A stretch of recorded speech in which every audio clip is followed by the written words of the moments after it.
Était bon pour le tourisme en France, on l'a dit. Il a aussi vu décoller une nouvelle pratique, celle des circuits alternatifs. On appelle cela le cotourisme. Installer sa tente chez des particuliers plutôt que d'aller au camping, partager un voyage avec des inconnus pour réduire les frais ou se faire des amis, des formules d'un nouveau genre avec toujours ce même point commun, le lien direct de particulier à particulier. Reportage Veillere Taota, Guillaume Beaufils avec nos bureaux à Bordeaux et à Nice.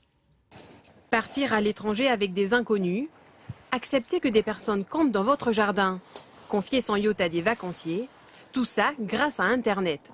Un troc moderne qui semble satisfaire les particuliers. Ouais. Cécile Andrieux et son compagnon sont enfin en vacances. Originaires d'Orléans, ils ont décidé de planter leur tente à 500 km de leur domicile, dans le jardin d'un particulier. Pour rencontrer des gens, pour la convivialité. On a planté la tente à côté du potager, donc c'est un petit coin sympathique. Un jardin de 2000 mètres carrés à 30 minutes du bassin d'Arcachon. C'est celui de Laurence Raymond. Bonjour. Qu'ils ne connaissent que depuis 4 jours. Bien dormi?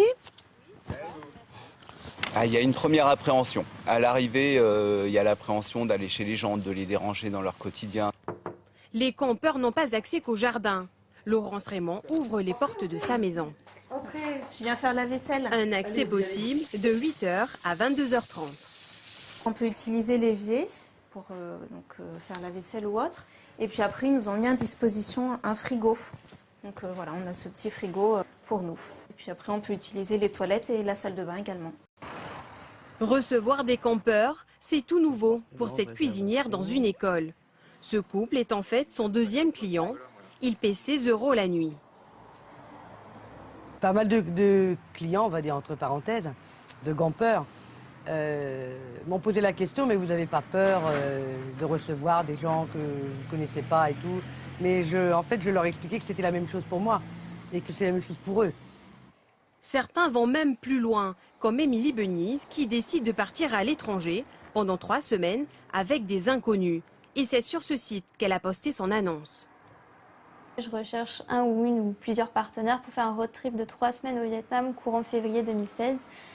Le jour même, sa publication intéresse 3 autres jeunes de la même tranche d'âge, 2 filles et un garçon qu'elle ne connaît absolument pas.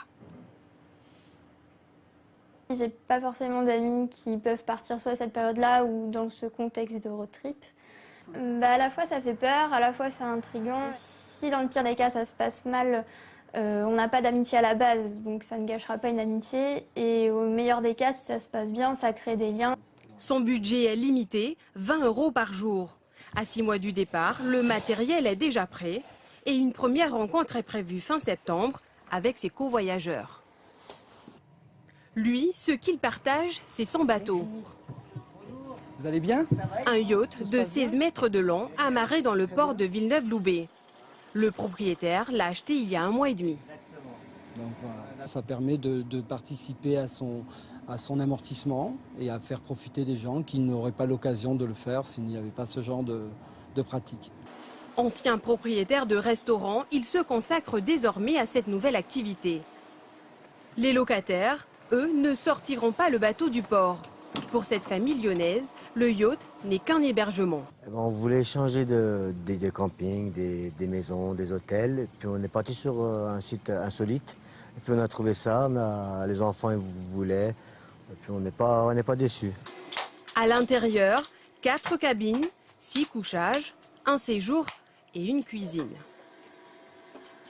C'est pas un peu dur d'être dans des pièces un peu exiguës comme ça alors, par rapport à un hôtel? Non, parce qu'on fait que dormir ici, et puis après on passe le reste du temps en haut. Puis ça change, c'est sympa, c'est insolite. Et pour profiter de ce logement atypique, ils ont dépensé 1 600 € pour 8 jours. Ça change un peu, c'est comme un hôtel mais c'est un bateau quoi, donc c'est meilleur.